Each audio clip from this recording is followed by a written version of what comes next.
బ్రహ్మోత్సవం బ్రహ్మాండ నాయకుని బ్రహ్మోత్సవం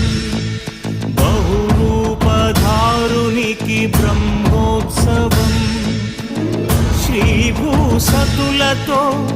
శరణాగతులతో శ్రీభూసతులతో శరణాగతులతో 7 కొండల పైన